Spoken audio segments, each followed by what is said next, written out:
What's up, everybody? Welcome back to the Read Reviews podcast, where we talk about movies, TV shows, video games, and kind of whatever the fuck we want to talk about, honestly. Cody, how you doing? What's going on?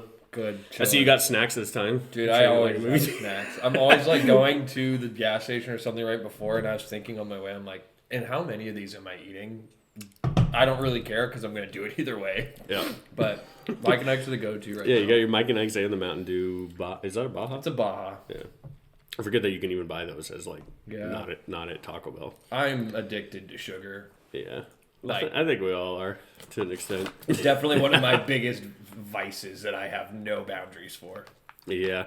It's tough not to, man. Once you start eating, it's just so damn good. How's the marathon training going? Made any progress? Not really. Have you done anything? I've had 2 runs total. And I'm nervous to get into it. When's the next run? Whenever I want. I'm going to wipe out this camera real quick. It's literally whenever I want to run. I'm just being lazy. And yeah, I got to get into it more. I just got to get past the part where my legs get immediately sore after like 2 days because I haven't ran. And then I get more, they're just used to doing it on a normal basis. But it's coming along. I got till late October. It's coming up on pickleball season. Yeah, exactly. That'll be another... I still don't know when we can play, but... It's another good thing to do, though, that keeps me... Like, those were the things where I was, like, surprised I could keep going, and my legs weren't giving out, and I was like, damn, I could just keep playing. What was it, the first or second time we did it at the end of last year, when we played for, like, 4.5 hours, and there were people waiting in line at the court? Yeah, and I was still kind of pissed. I was like, no, I could do this all day if I had to. We're playing, dude. We're here. We came out. We're going. We're rolling. We're having fun. It's fun. Yeah, we were. God, I love pickleball. I'm so excited to play again. And now that volleyball is done, I got to find my next fun not even outdoor, but just fun activity thing to do. Yeah, I'll get back. Like, running will hopefully get me back out. I mean, I'll obviously be outside doing it if I can as much as possible.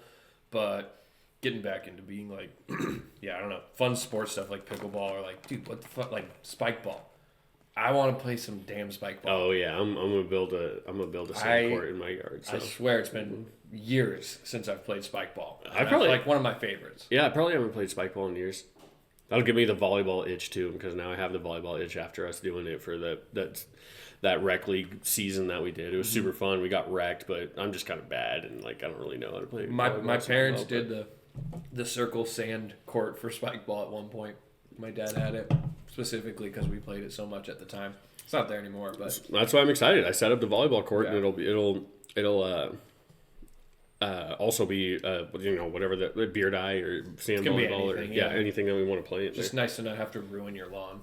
Yeah, dude. I remember there was back when we were still like going to the pool and like having little pool parties. We played spike ball there, probably like for like a week. Like 4 or 5 times. No, maybe not that much. Maybe even like 3 or 4 times. And there was just a circle that was just smoked in the yard just from a few times. Like, damn, this is crazy. My parents, after the first couple times when we got it, they were like, you cannot do this in the same spot. No. They were like, you got to move it around because you're going to destroy. Even if you play too often, and you move every day, it still fucks up. It destroys it. That's why he was like, okay, still got to build a sand court, a dedicated spot, because no matter where you go, you're wrecked. Yeah, it just gets roasted. We could just like walk to the park, but no. Yeah, and then you can. I don't want to do that extra work. Well, we did that. We did that a few times where we played out in the park in the center, like inside of Jessica's house, whatever the hell that park is. Yeah, Winfield. Yeah, Winfield. That's what it is. Yeah, that's my park. Did that a couple times. Yeah, but your house isn't on it. It doesn't count. Yeah, it's literally across the street.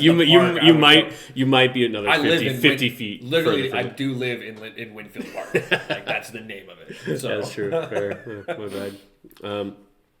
We could dive into things a little bit that we're talking about. I did not watch White Lotus. I have not. I just haven't. Did you? Did you watch a little bit? 2 episodes. You watched 2 episodes? Yeah. I tried, but I don't know, man. Even on my days off, I was just so fucking busy. And the one movie that I did watch was just kind of like a late night turn on. Everybody else was asleep kind of thing. But I watched. It's super random because, keep it long story short, as I've been partially house sitting my parents' house right now because they're in Utah on a jeeping trip. And I was just sitting there in the living room, and I random YouTube comes on there because it's not my normal feed.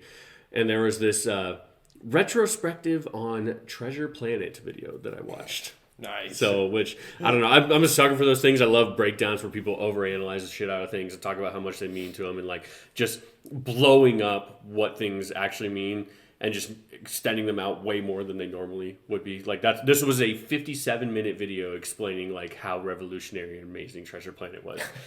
Which also, by the way, Treasure Planet box office flop and did horrible, and there's all these things, but I know I like it. I think I've only seen it once in my life, the first time when I was a kid, and I feel like I remember liking it, but me too. I don't remember much.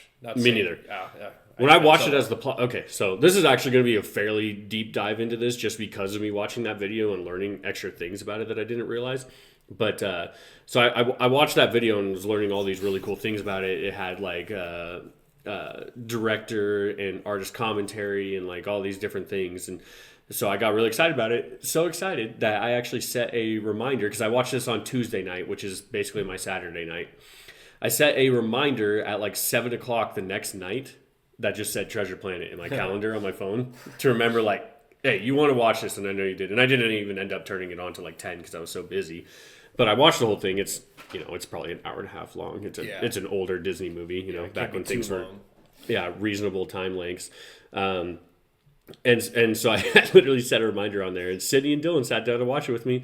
Sydney probably fell asleep in about 5 minutes. Dylan might have made it 10 minutes in, so I watched the whole movie by myself, and just I was having a good time, and I thought this movie was fucking awesome. This is one of the few movies I feel like a lot of people have talked about, especially people that are really big fans of it, where they're like, this should have a live action remake. This could actually be really cool, because it's not super beloved. It is by like the hardcore fan base, but this movie could look fucking awesome in live action if they redid it, edited things, made it a bit more modern. It'd be super cool.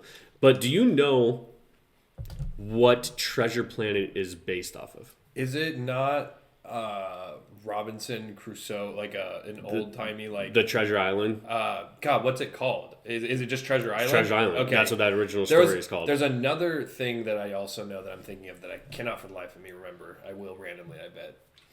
But yeah, I kind of do. Not so like super. So, and I didn't realize this either. I've seen that really old one from the 50s, Treasure Planet. At least I don't even know if I've seen the whole thing, but I've seen clips and feel like it's one of those movies where I feel like I've watched enough of it in spurts to know the whole thing. Mm-hmm. And also, if you know the Treasure Planet story, the Treasure Island storyline, it's really simple. There's like a couple of main characters, and they go on a trip to find this treasure on a treasure map. It's very, very simple. It is bare bones, cut and dry, like treasure map story. It's an adventure. Yeah, it's like the bare bones, your basic adventure story. What I really didn't know is apparently there's like 10 or 15 renditions of this story, whether it's from a couple of different books, but a lot of movies and TV shows, like a lot. Like there's the 50s one. There's probably one every decade up until current times. But Treasure Planet is one of them. Which I didn't know that until I watched this video. I was like, oh, that kind of makes sense. I know about Treasure Island, and I've seen a little bit about it. But I didn't even think about Treasure Planet being about it. But it's a sci-fi meets pirate kind of lifestyle. And it's really cool because it's literally... I know you said you don't remember too much about it, but it's literally a pirate ship. Mm-hmm. That for whatever, it literally has a gravity drive on it and all this stuff, but for whatever reason, when you're on the ship, you can breathe in space. I don't think there's any issues of being able to breathe in space in this universe for whatever reason. But there's aliens, and I always remember there being this super cool shot. There's a really cool shot. There's a lot of awesome fucking shots in this movie, and also a lot of terrible, horrible looking things. But there's a shot where they're flying up to the moon, of a crescent moon, and they're flying to it, and it looks like they're just kind of going into space. And the closer they get to it, you start to see little details and figures popping up on it. You get to it, and you realize it's basically a halo. Nice. And there's just buildings, and it's a whole space station. I was like, that was a really cool shot. Another thing that when I was watching this YouTube video was explaining that this is like the death of 2D movies.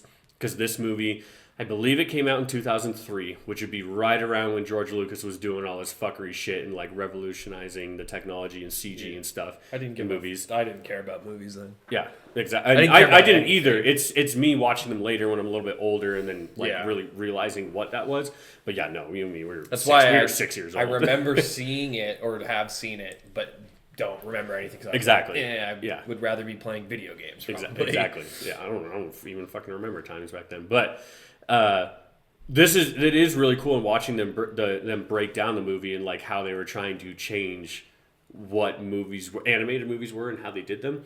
Oh my god, I might have to look it up, but like the main like captain guy that's in all of the Treasure Island renditions. God, what the fuck is his name? Blackbeard. No, it's not Blackbeard. It's more. It is something cliche like that, but it's not Blackbeard. But he's the main antagonist in the movie. But he's really cool because he's this weird, like, fat hamster-looking dude. And then he's got this robotic. He's a cyborg. There's a lot of cyborgs in this universe. I remember this dude. And so he's got a cyborg arm, but his is he cyborg. fat? Yeah. Oh yeah. He's super fat. I'll look it up here. But he is one of the. I think they were saying in the video the first ever part 2D character, like hand drawn and illustrated with a CG arm. No, not mocap. He has a full CG arm, and and the rest of his body, other than like his eye and a couple of there's like his peg leg is like this kind of steampunk-esque looking, like it's like looks like kind of an accordion thing. And I don't know, it's cool looking, but all that stuff is CG onto the 2D animated body. And a lot of people really hated this movie, and I guess seems like part of why it failed is because people were saying this is like the death of 2D animation, was them like trying to mold this 3D with this 2D. And so after this movie, people started really realizing like, okay, we can just make all this stuff in 3D now. We don't need to do this as much. And a few other things came out. It's just people being dramatic when things come out, like they always are. It sucks because it's like it is to, I guess, the movie's detriment. It didn't do well, but it's at the same time you have to innovate. It's one of those things that became a cult classic, though. So people love Treasure Planet now, and people are really obsessed with it. Of course, way after it comes out. So John Silver is the name of the main protagonist. But it was a really cool fucking movie. The ideas of things that they did, like they fly through space because in these pirate ships, because their sails are solar sails, which is a real thing that they've created. They've created these giant kites that fly things in space. By using these big giant solar these solar sails, and that's why the pirate ship can fly through space, because it's powered off of solar through there. And it's just so weird seeing these pirate ships fly through space. It gives me kind of a Peter Pan vibe. Ships just flying through there.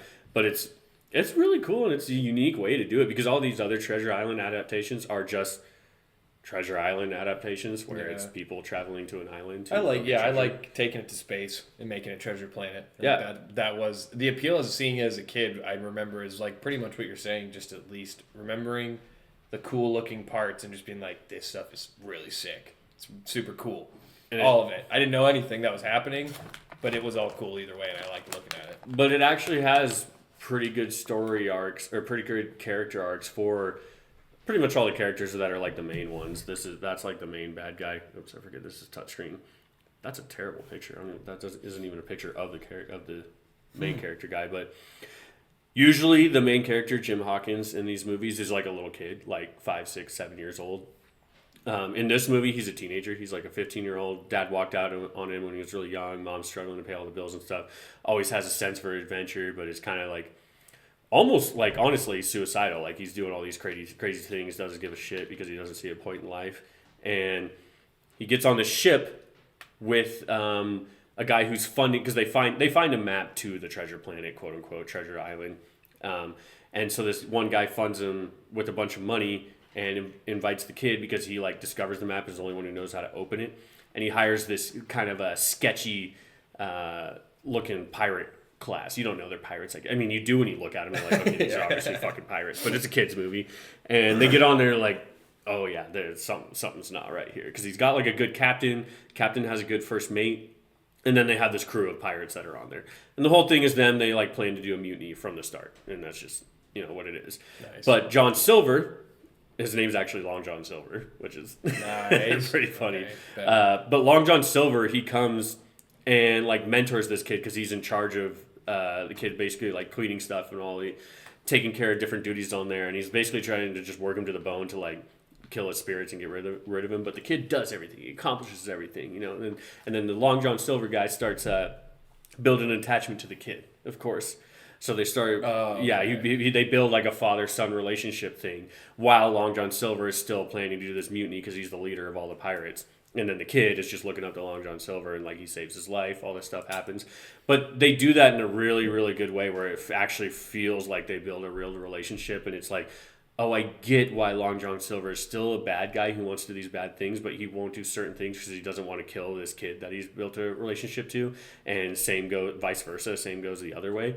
And it actually does a really good job. It's like good old fashioned Disney stuff where like they make a kids movie, like we were talking about with the Minecraft stuff last week. They make a kids movie that can appeal to adults and you can see the real relationships and character arcs that they build in this, and they build an actual good story that you care about, not just nonsense chicken jockeys. By the way, did you watch that video? Yeah, we like have to talk about since a week has passed of us like Holy watching shit! all the viral videos of people seeing this movie in theaters and doing the chicken jockey stuff and just throwing all their popcorn and drinks. It looked like confetti Everywhere. It's everywhere. And it's like, thank God ours wasn't that egregious. No, ours seems like nothing compared to absolutely. That. No. But we did still have people cheering and clapping at those same parts. Yeah. And it still reflects like me being chicken like jockey. one of the most unique theater experiences I've had in a while. And it's like, you're seeing that everywhere now. People are just going ballistic. So the one main one, which is probably the most viral clip, which is the one that I sent. I don't remember if I sent it on Instagram or in Snapchat or whatever it was. Seen it doesn't it everywhere matter. Now.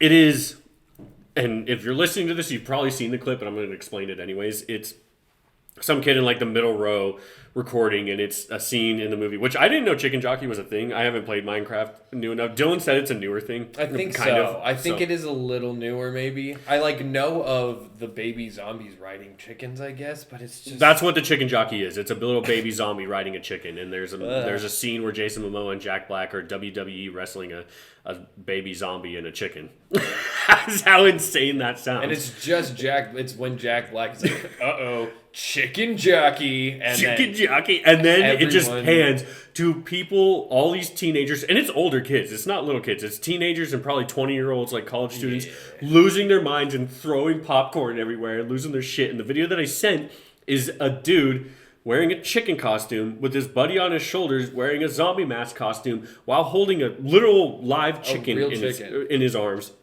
And just people just losing their shit, and the caption is just like, yeah, you could say we got kicked out. And I'm like, holy shit, because it was like a couple days after we saw the movie. How do you get a chicken in there? That's a great question. Like, no. I mean, those AMC workers, they're all teenagers. They don't I mean, like, nobody actually wants to be there. Unless the GM is rolling by. Yeah, nobody really cares. All theaters are on like red alert now, though. I bet because of seeing this. So Minecraft has become, just because of people losing their minds from one-liners in the movies, has become a phenomenon. And this movie is probably going to be top 5 grossing movies of all time, at least from the numbers that I've been seeing and what it's pacing, and especially, and this was before the chicken jockey viral stuff, which I bet way more people are going to see just to do this. That's going to boost the numbers up. I bet this movie is going to be a top earner of all time, and we're going to get a Minecraft movie every 1 or 2 years for 10 years, probably. I think, didn't they already say, at least for opening weekend, it was like 300 mil? It was the highest. I don't remember the exact numbers, but it was I think it was like maybe 320 something. I'll look it up here real quick. But it was the highest grossing, which this is kind of weird because there's not a ton of video game adaptations, but it's by far the highest grossing video game adaptation to ever be released. The second place was Mario. Let's see here. How did they do it? I mean, like we said, even though the movie was bad and we didn't like it, we knew that this movie was going to do fucking massive numbers. It's annoying. It has potential, and that's why it bugs me. That it is why. It's just because it could be really way better, but they took the easy road, and they know that that's smart. So globally, 313 million, 163 domestically, and I'm pretty sure the Mario movie did like 150 domestically, and the Mario movie made like 1.7 billion dollars. Yeah. So this movie could be up there with Avengers Endgame and Avatar. Like fucking chicken jockey, man. Chicken jockey. Jack Black and Jason Momoa. They're just raking in the money, man. I gotta like. Is this the kind of movie you audition for, or do they call you and they're like, we want you? Or, like, I don't even know at this point. Right, like I don't even know how to think about it. Do they know they're gonna make a fuck ton of money? So it's like, oh, we're gonna be picky with who we want, or is it the reverse of like we would open the doors to making sure we have all available options? It's like I don't. And who also looks at it and goes, the Minecraft movie, hell yes, but like, well, if they're in so the much know, money, I don't know. It's weird. Yeah, it is. I don't know. It's got to be some sort of mixture of both, like to where they just. I don't know, man. I'm trying to think about the process of making this movie and how dumb it was, and it's just like no matter what they do, as long as they put as many Minecraft references as possible and show a Minecraft world, this movie is gonna make fucking bank. Pretty much. And so I got my hair cut yesterday by I won't say his name. I just don't want to put people's names on there, I guess. But he was saying that his little brother went and saw this movie, and his little brother's 15. And I was telling him, I was like, dude, this movie is so bad. Me, Matt, and Cody, and Rachel, we all went and saw it. We all thought it was just terrible, but we knew that it was going to make money. He's like, dude, you just might be in the wrong generation or something. And he's older than us. He's a few years older than us, so he's probably on the same page as us, but because he hasn't seen it. But he's like, my little brother, he's 15. He went and saw it, and he said it was one of the best movies he's ever seen or something like that. And I was like, damn, dude, maybe we are. But it's weird because we are sort of the target audience for this because we did grow up playing this like when it first came out in like middle school. We're not. I don't think we're the target audience. Well, you're right. Yeah, sorry. I misspoke. We're not the target audience, but we are an audience that they did probably think of. You would... No? Maybe not, I don't think so. Just maybe not. How kids it is. Like how kid-friendly it is. And the way they slap on... I think it's less kid-friendly than the... Mario movie. But they like slap on some just egregious adult humor at times, where it's just like, whoa, okay. Yeah, it's not subtle. It's just I don't know. In the end, you kind of have to put all your eggs in one basket, where it's just like it is a kids movie. I think they knew that. They tossed those extra things in to be like maybe it gets a chuckle here or there from the parents, but. Man, maybe he's right that we are. That's how I feel. It's like, it's not for me, and if I was 15 at this time, I'm sure I maybe would. I think it's a lot funnier. I would definitely think it is a lot funnier. Yeah, definitely. I would be way more into like wanting to be a part of the thing as it's happening and be like, yo, you got to go see the Minecraft movie and it'll be hilarious. It's like a group event with friends and it's fun. Now it's like we just don't have a lot of free time, so I spent one of my nights watching this fucking movie, and I walk out. All of us walked out, and we're like, "God, that was a waste of our time. Like, we could have seen anything else." It's true. It's like it was real bad. We're totally different ages now, and movies. I'm looking for just something different. That'll probably be one of the last times I go to like a certain type of kids movie where I'm just like, wait till it comes to Netflix. I'll still go to every Pixar movie. That's different. Exactly. It is so much different. That's the different one. That's where it's like I want to see a Pixar movie in theaters. What studio even made this? Do we know? Was it just Mojang itself or like? Was it not DreamWorks? No, there's no way it was DreamWorks. I don't know why that came to mind, but that's all I can think of. Warner Brothers. Probably. Yeah, Warner Bros.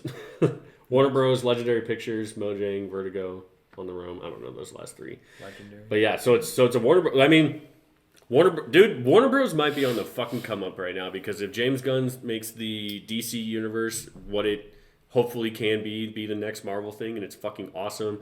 And they just had a banger like the Minecraft movie, which is probably going to be, like I said, if not top 5, at least top 10 grossing movies of all time.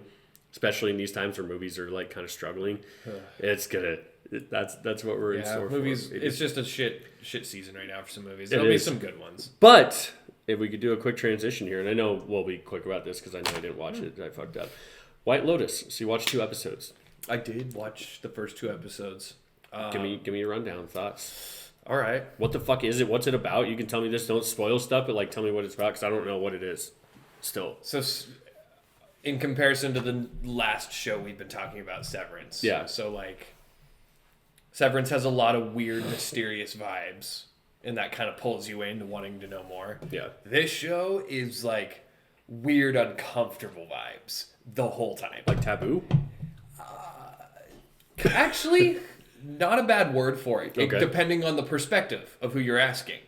Okay. Like, I think you're just watching a lot of different people at this resort and what happens. Like, yeah, it's just like anthology by season, by right? seasons, yeah. Not episodes. And episodes for it's 6 episodes in season 1, then 7 episodes in 2, and 8 episodes in 3. They just keep bumping it up. And I think they're just getting bigger budgets. My brother told me, he was like, it was supposed to be just the first season, but it did so well and so many people watched it. They were like, you got to do more. Which is okay if the second two has been good. What I've heard is it is as good or only better. Like for each like, so can't rare. say that about like True Detective, which that's like the best first season of a show I've ever watched. Or and Lost. Never watched any of the others. Lost is another good one. But yeah, But that's rare. Either way, so I went in pretty blind too, like not only knowing the synopsis of people at a resort and what happens there. It's like, okay, so you're learning who these people are. You only know what you are shown,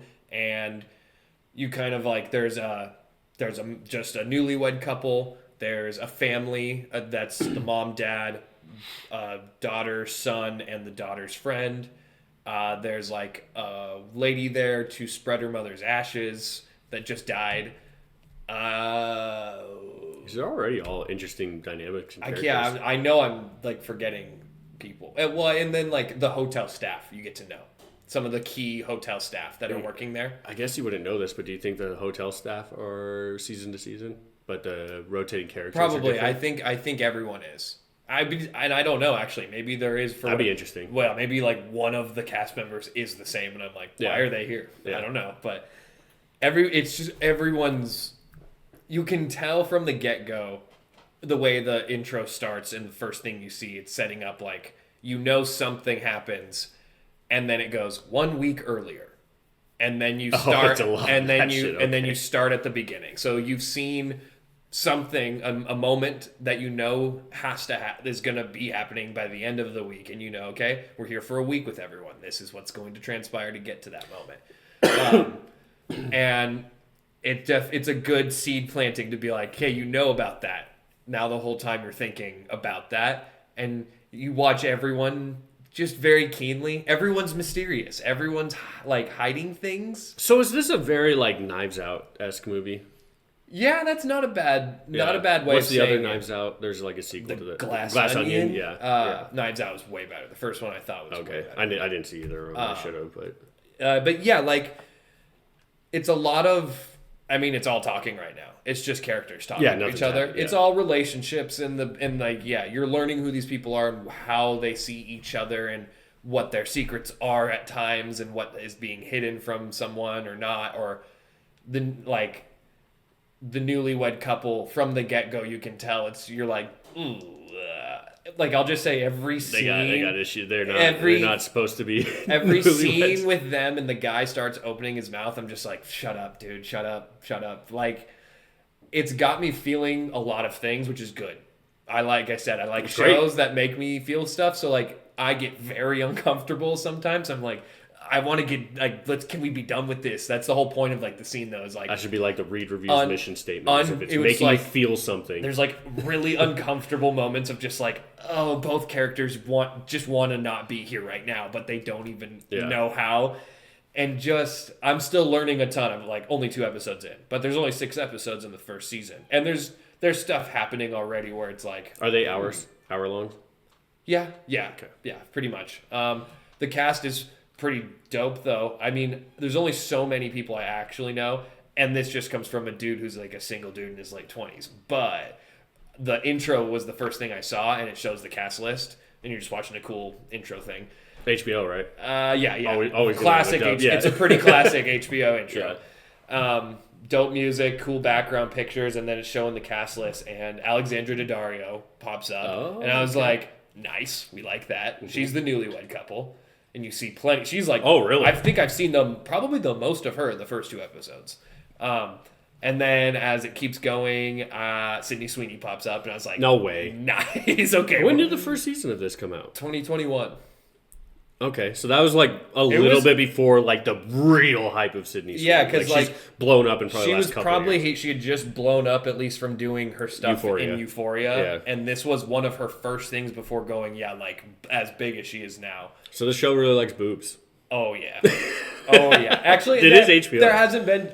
You know what it does like is dick. Oh yeah, they're transitioning because it's like we're getting rid of the era of boobs and titties and all that stuff, and it's going just straight hogs. And you are getting some hog shot. Really? The pilot does not shy away from. I'm talking full dong, all everything like.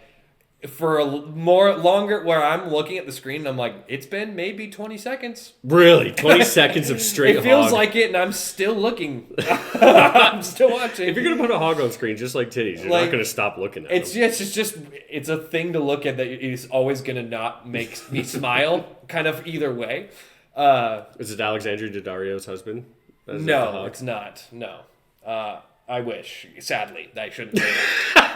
But I think Cody. It would have been a better image. Either way, I'm enjoying it. I'm very curious to see where it goes. The vibe has got me. Like, I hate using the word vibe, but that is probably the best word for a show like this. Vibe's totally fine. It is like, you're sitting there, and by the end of the first episode, you're going to be like, did anything happen? Which, like, yes, stuff happened, but it's all one of those, like, what's happening? Like, many moments of, like, I'll say this. Sydney Sweeney's character, I pretty much despise. Like, which is a good thing, I guess. If that's what it's supposed to be doing. She's the type of girl that I'm just like, oh Jesus Christ, I hate this type of person. So it is hard where I'm like, yep, she's like really attractive, but fuck, I hate this type of person. And she's also probably supposed to be in like high school, maybe. So no, of course, kind of weird. Of course she is, but she's let's say 2021. She's the same age as us. So she's our age. So she's like 25. She's our age either way. So I feel like that's how I've always seen it. She's like our age, so I'll never think of it like that. But either way, there's just weird shit. Some funny. It's like pretty dark.